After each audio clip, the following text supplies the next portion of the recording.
안녕하세요. 뉴스와 사람들입니다. 이재명 대표의 헬기송이 특혜이자 부산무시라는 정치공작 프레임에 부메랑이 한동훈 경호를 위해 경찰 400명 동원이라는 초특혜이자 광주무시로 되돌아왔지요. 이정필 교수는 다음과 같이 밝혔습니다. 근데 한동훈 경호에 경찰 400명이 동원된 건 과잉 경호 특혜 아닌가? 선출직도 아니고 정상적인 당대표도 아니고 그냥 외주로 맡긴 임시 비대위원장인데 이렇게까지 황제 경호받으면서 행차하시는 건 엄청난 행정력 낭비에다 광주 시민들의 시민의식을 무시하는 처사 아닌가? 라고 일갈했습니다. 자, 한동훈은 비대위원장 수락 순간부터 꽃게발 논란에 이재명 대표를 방문해 김건희 특검 수용이라는 백보드 앞에서 까치발을 서서 사진을 찍고 민경우를 비롯한 비대위 구성원 논란에 급기야 이재명 대표가 쓰러진 날 건배로 논란을 일으켰지요. 집권여당의 당대표급으로 왔으니 그의 모든 언행은 감시와 비판이 대상이 될 수밖에 없는 것인데 이 역할을 해야 할 언론은 한동훈이 형광펜을 쓰자 마치 검투사가 검을 뽑은 것 같았다는 것이 지금의 언론의 수준이 아닙니까? 김요한 목사는 다음과 같이 밝혔지요. 언론이 한동훈 씨에게 묻지 않은 것, 나는 왜 대한민국의 언론이 한동훈 국힘당 비대위원장에게 다음 두 가지 질문을 냉정하고 집요하게 던지지 않는지 궁금하다. 첫째, 얼마 전 한동훈 씨가 동료 시민이란 표현을 자연스럽게 쓰면서 약간의 논란이 있었다. 혹자는 한동훈 씨가 사용한 펠로우 시티즌이란 표현은 친애하는 국민 여러분과 같은 뉘앙스의 뜻인데 한 씨가 그 사실을 모르고 영어를 문자적으로 번역한 것이라고 지적하기도 했고, 또 다른 혹자는 동료와 시민은 정치적 의사결정을 행사하는 서로 다른 주체인데 이 둘이 서로 어떻게 하나의 개념으로 엮일 수 있는지 의문을 제기하기도 했다. 그러나 내가 던지고 싶은 질문은 이것이다. 한동훈 씨는 지금껏 살면서 단 한 번이라도 이 나라의 평범한 시민이었던 적이 있는가? 강남 8학군 중에서도 최고급 노른자위 지역에서 성장하였고 한국 최고대학을 나와 약관의 나이에 특수부 검사가 되어 고속 출세에 가도를 달렸고 여기에 막강한 재력과 법률 권력을 가진 처가를 등에 업고 있는 한동훈 씨가 과연 시민이란 말을 아무렇지도 않게 쓸 수 있는 것인가? 그의 삶의 이력이 한국 현대사에서 시민이란 말이 주체적으로 형성되기까지 지불해야 했던 지난한 역사와 대관절 무슨 공통분모가 있단 말인가? 아둔한 나는 아무리 생각해봐도 그의 입에서 자연스럽게 동료 시민이라는 말이 나온 것 자체를 이해 못하겠다. 둘째, 얼마 전 영화배우 이성균 씨가 유명을 달리했다. 그리고 며칠 후에는 민주당 이재명 대표가 피습을 당해 가까스로 생명을 건졌다.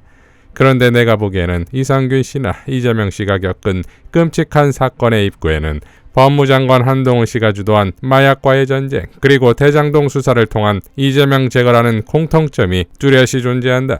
즉, 무능하고 불의한 권력을 유지 강화할 명분을 확보하기 위해 검찰을 통해 사냥감을 찾기에 혈안이 되어 있던 윤석열 한동훈이라는 사냥꾼이 이성균, 이재명 사태의 입구에 눈을 부라리고 서 있는 것이다.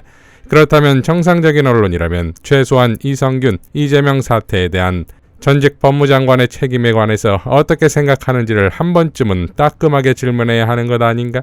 나아가 여지껏 시민을 사냥하는 것을 업으로 알던 법기술자 한동훈이라는 사람이 작금의 대한민국의 시민사회가 처한 여러 난제를 해결하기에 적합한 비상대책위원장 감인지를 예리하게 짚어봐야 하지 않을까?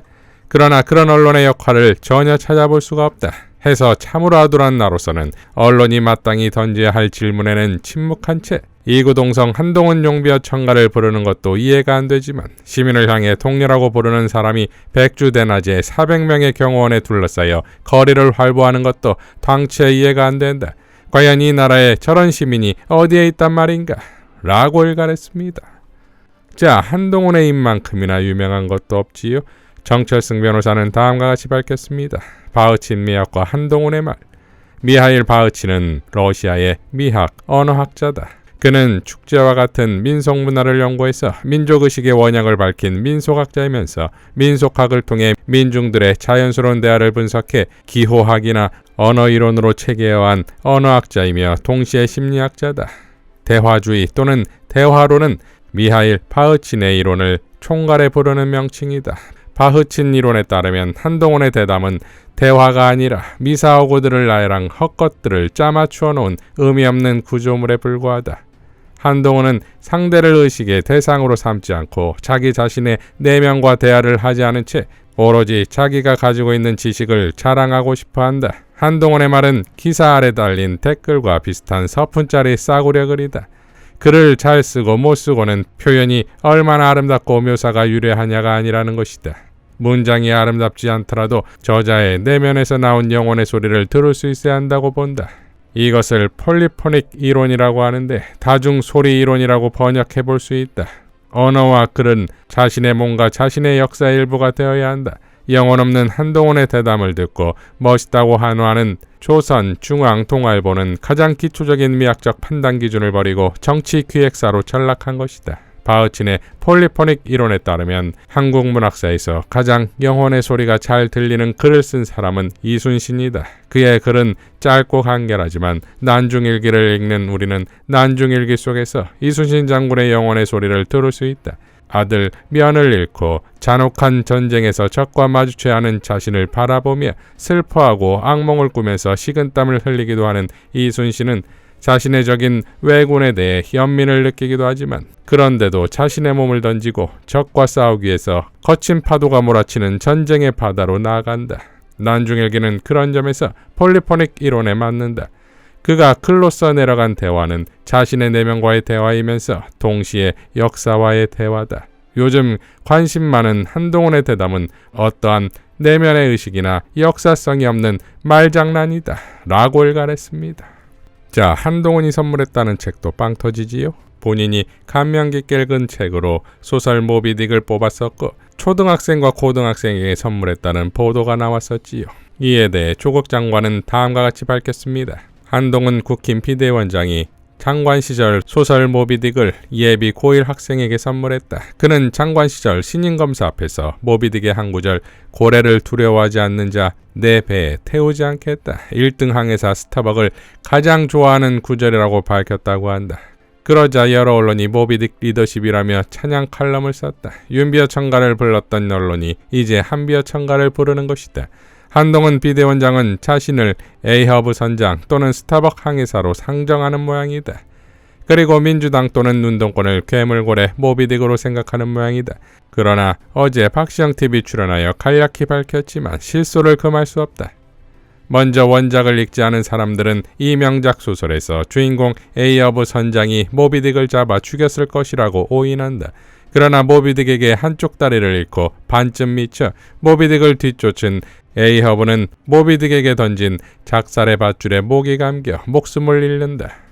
위에서 한 비대위원장이 좋아한다는 구절을 말한 스타벅도 역시 죽는다. 이 소설의 화자 이스마엘만 살아남는다.